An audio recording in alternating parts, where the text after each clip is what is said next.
belok sini pi pantai ah. Ya. Ayo di sana. Vlog menuju pantai Sai Oebole. Kita sudah tanya tadi di pasien saya itu anaknya pernah saya tolong 2 itu.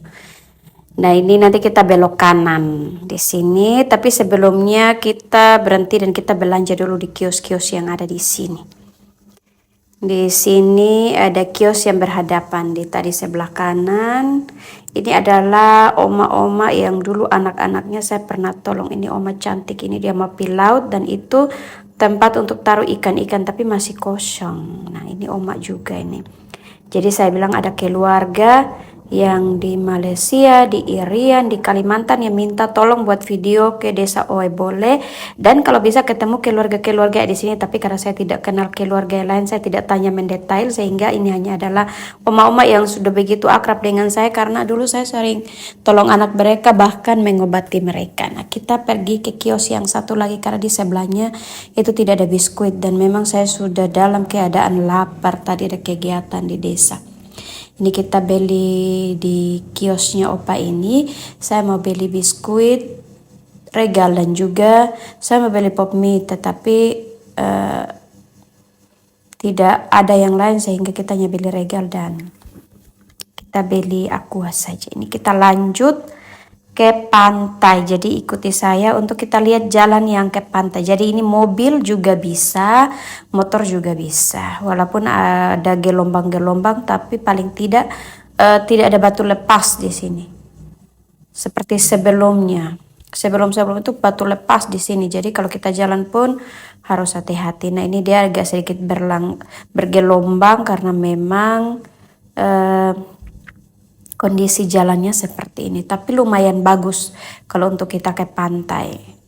Semoga ke depannya ada perhatian untuk jalan ini dan akses pantainya itu tidak begitu jauh. Saya buat videonya mungkin sekitar 10 menitan, tapi itu pun saya lari dengan itu gigi 1 atau gigi 2 karena kalau saya terlalu lari agak kencang nanti videonya terlalu goyang di sini. Apalagi holdernya itu tidak ada tali penyanggahnya, jadi dia agak meleot-meleot. Tapi tidak apa-apa. Semoga saudara-saudara yang minta buatkan video ke sini atau kita yang belum pernah ke sini bisa melihat dan bisa mengira-ngira kira-kira kapan bisa ke sini. Di sini tempat penghasil ikan juga, dan di sana ada rumah-rumah kecil yang ditinggali oleh orang-orang yang ada di desa Oebole ini yang mengambil ikan di sana untuk dijemur dan dikeringkan langsung di pantai di sana. Ini kita jalan menuju pantai. Saya juga kalau sendiri saya takut juga. Jadi tadi awalnya saya mau ajak anak-anak yang di Oebole, nanti saya antar kembali mereka. Tetapi karena saya sudah ada temannya pas kami pulang kegiatan, jadi kita sekalian lewat. Ini kita bertemu juga dengan pasien-pasien yang pernah saya layani. Dan menurut saya untuk desa Oebole ini adalah desa yang sangat ramah. Tapi kembali lagi cara kita membawa diri untuk melayani mereka. Jadi awal-awalnya itu mereka tidak mau lahir di puskesmas. Mereka pernah tantang saya dengan orang doa. Katanya ibu ini tidak bisa melahirkan di rumah sakit menurut penglihatan tim doa itu. Sedangkan ibunya ini anak ke-7 kalau tidak salah itu. Terus dia riwayat perdarahan, HB-nya 7. Jadi saya bilang menurut penglihatan doa seperti itu, tapi menurut pemahaman medis itu sudah ibu KRST. Jadi kita bercerita sambil mengiringi jalannya karena tidak ada yang diceritakan di jalan ini. Jadi pada akhirnya saya memaksa muat bawa pasien ini karena suaminya juga setuju, hanya keluarga-keluarga itulah yang tidak mau banyak pendapat, apalagi disertai dengan doa-doa itu. Jadi mereka jadinya percaya. Tetapi pada akhirnya kami bawa pasien ke puskesmas. Saya bawa pasien ke puskesmas itu dengan buka 8. Pembukaan 8 jam 2 malam. Jadi saya bawa pasiennya ke puskesmas. 1 jam kemudian partus atau melahirkan dalam keadaan selamat dan juga sehat bayi dan ibu. Tidak ada perawatan khusus dan 8 jam kemudian besok paginya itu kita sudah langsung antar pulang dalam keadaan sehat. Jadi kembali lagi bahwa bukan saya tidak percaya yang namanya orang doa atau doa-doa, tidak. Kita juga harus sesuaikan dengan logika yang terjadi juga.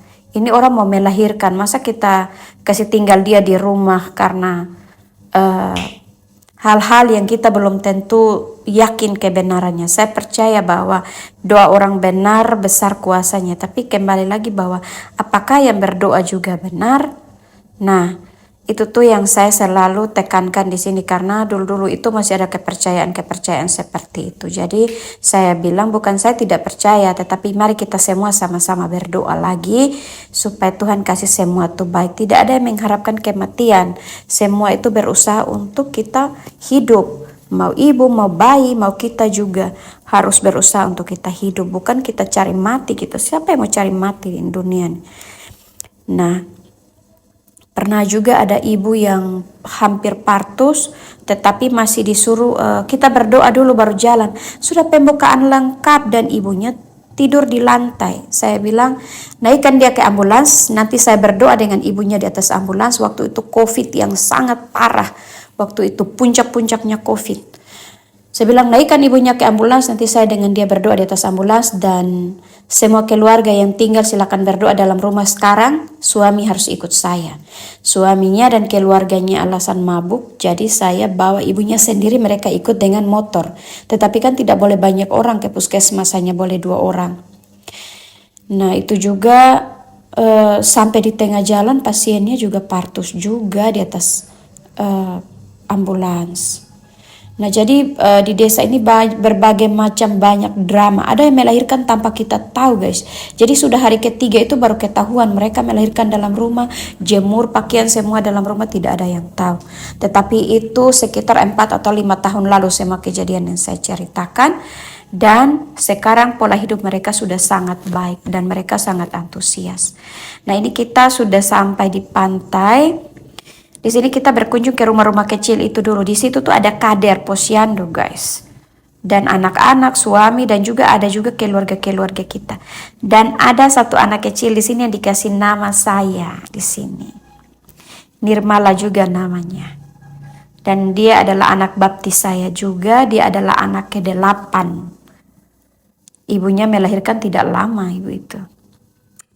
Nah ini rumah-rumah kecil ini pasti di dalamnya sejuk ini. Saya tidak pernah masuk, tapi next time saya akan review di dalam. Ini ibu kader, dia menunjukkan jalan ke kami. Kami salah jalan guys sebenarnya. Kami memang mau lihat rumah-rumah ini, tapi saya berpikir dari sini kita akan sampai pohon-pohon atau batu yang biasanya saya pergi ke sana. Tapi karena tidak, akhirnya mereka kasih tunjuk jalan lagi, harus kembali. Jadi kita lihat sejenak pemandangan di situ dan kita berbincang pakai bahasa rote dengan orang-orang di situ yang mau ambil ikan. Itu kapal-kapal kecil, itu kapal-kapal pencari ikan ketinting. Nah ini ada banyak orang di sini, ada anak-anak juga, orang dewasa juga. Mereka hari-hari pekerjaan mereka di laut. Jadi kalau ada yang hamil, kita kunjungnya langsung di pantai sekalian kita refreshing. Pemeriksaan kehamilan pun bisa di sini. Kalau pada saat ibunya di sini dan tidak ke posyandu, kita kunjungnya ke sini juga tidak masalah. Itu tidak ada SPPD, itu kami ke sini.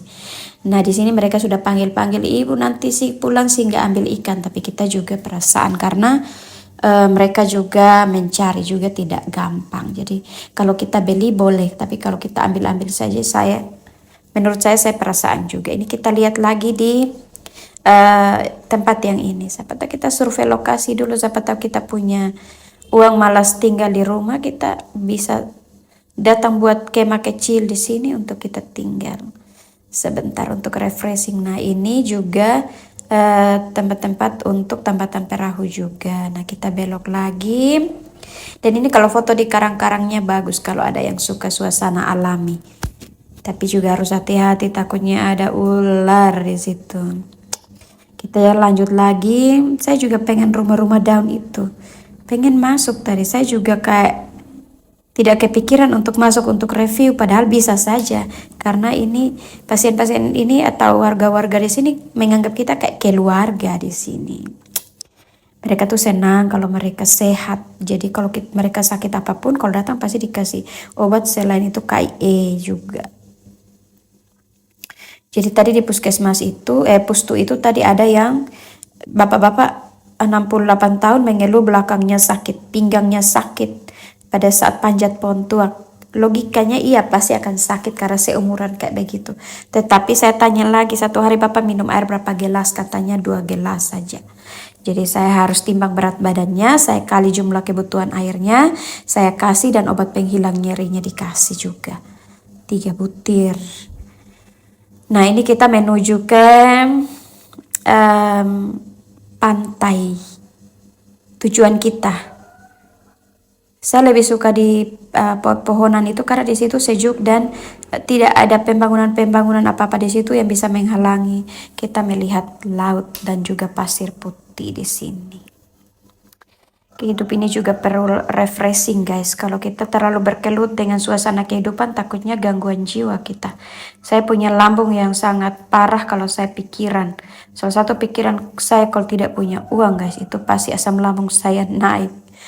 Tetapi kalau sudah punya uang, walaupun mete 2-3 hari, tetap saya akan semangat guys. Saya pikir itu adalah wajar dan manusiawi. Ini kita sudah mau sampai pantainya.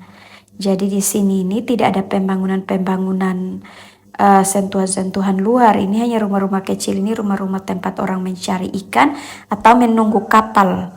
Di sini kapal laut yang ngangkut ikan.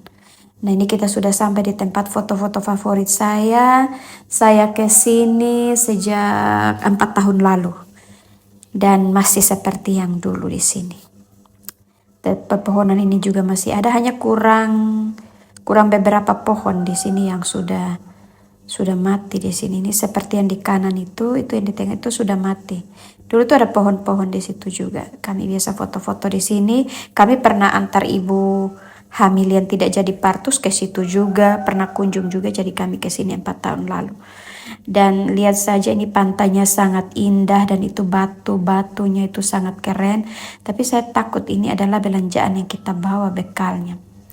Itu batunya itu, kalau air surut sebenarnya kita bisa naik, tapi kalau naik saya takut nanti jatuh di sini.